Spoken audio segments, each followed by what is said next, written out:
Hey guys, BK from B.K The Saw Dogs. I was going to go live, and it was just easier to video it.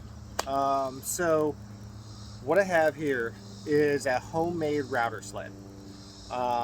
This is part of the Opal Oak series. What I'm doing is I'm showing twofold, showing how to get some chainsaw marks, a different way to get chainsaw marks out of a cookie or a flattened board. How I flatten, also how I flatten charcuterie boards when I make them. I'll show you some other things that you can do with this system. It's very similar. This is for the regular guy, the DIYer, the guy that doesn't have the money to buy the Festool, the $400 Festool, and then the Woodpecker uh, router sled, which is like $1,000, which are beautiful. I love them. I mean, one day would love to have them. But I bought this off Facebook Marketplace for $50. I put a router, a spoiler bit on it, and this is what a spoiler bit is. And this is a 1/2 inch arbor to a spoiler bit. A 1/2 inch arbor goes in here underneath. This is an old Makita, okay, model 36128. Now this thing, you can see where the bit, it has some pre-made carbide bits in it. But I bought this off Amazon, I think for 60 bucks. It was more than the actual router. I bought the router off an older woodworker that was getting rid of his some of his equipment. So what it essentially is we have 3/4 inch plywood. I've created steps, a step system for height adjustment up and down. The router sled can go sideways, and then also I've also made another router box for it. This is just a different style. Now this router box that I've done will hold the it's not set for the right rails, but it will hold the router this way. It'll hold the rail opposing this way as to this way.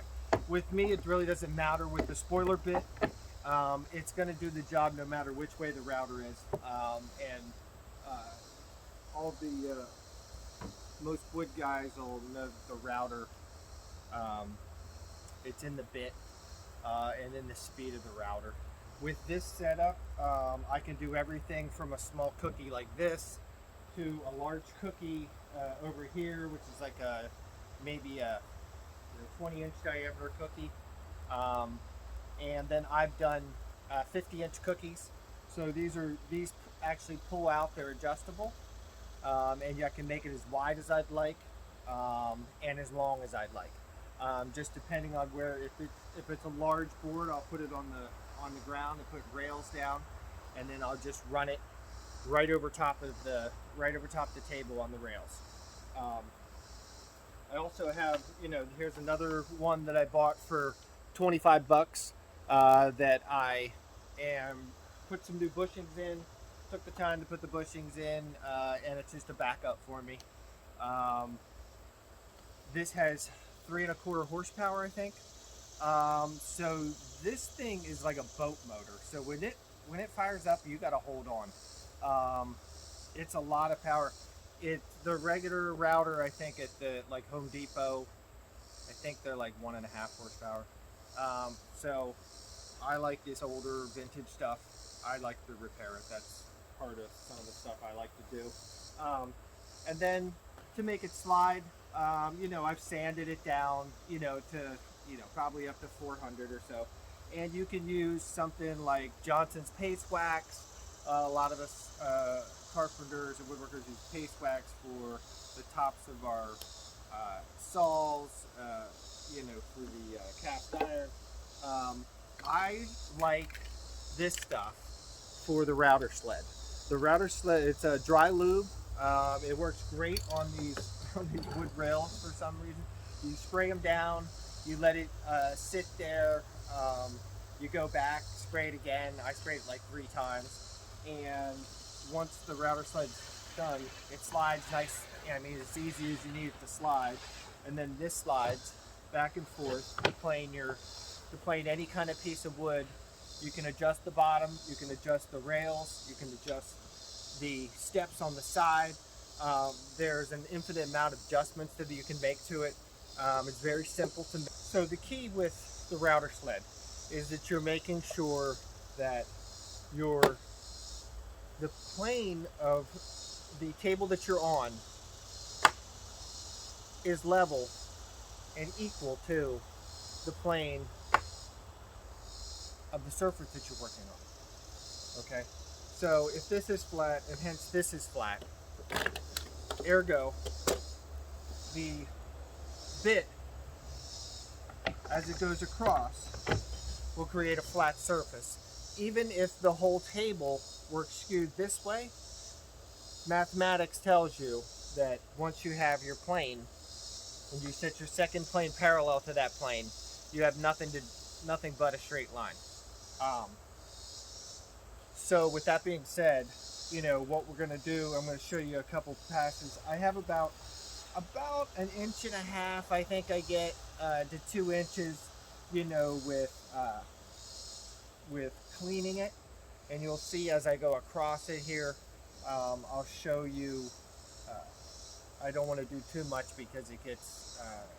I've gotten a lot of people. I try to do some sanding and stuff, but nobody can hear what I'm talking, which is understandable. I just keep talking most of the time as I'm working. Usually wear headsets. But I wanted to tell everybody, like this, I'm going to put up over my shoulder. I kind of like having it over my shoulder like a polisher. I usually, when I do polishing, I have the cord over my shoulder. I usually don't use cordless. I have older vintage stuff. So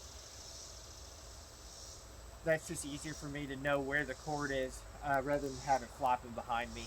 I can control it on my shoulder.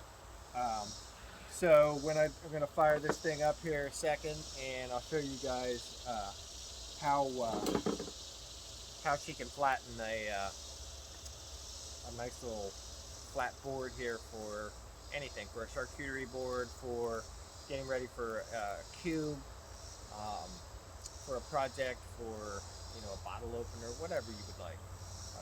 So here we go. So we set it to the right set. Hey guys, just wanted to pop on, and when I was getting ready to run the sled back and forth, the camera went wacky, and it's not agreeing with me. I gotta get a new stand. So while we were gone, I ran the sled back 3 times over it and changed it, slight adjustment each time, and we went from this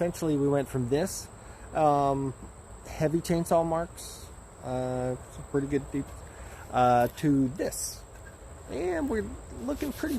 I mean, this is pretty smooth. This is ready for 100 grit, you know, right off the money. You can now we can take this and we can make a plain charcuterie board like we're going to, and then just add a little epoxy as a character builder, and just to fill in some of the knots. Or we can just make we could use this to make clock. We could use this to make split it down the middle for river epoxy boards.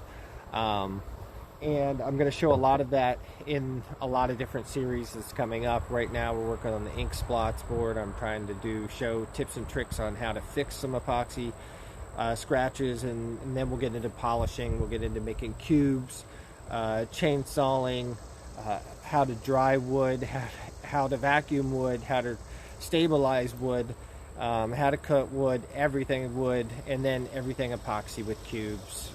I've got a lot of instructional videos on a lot of different things that I do, from jewelry to clocks to the cubes, which are my favorite.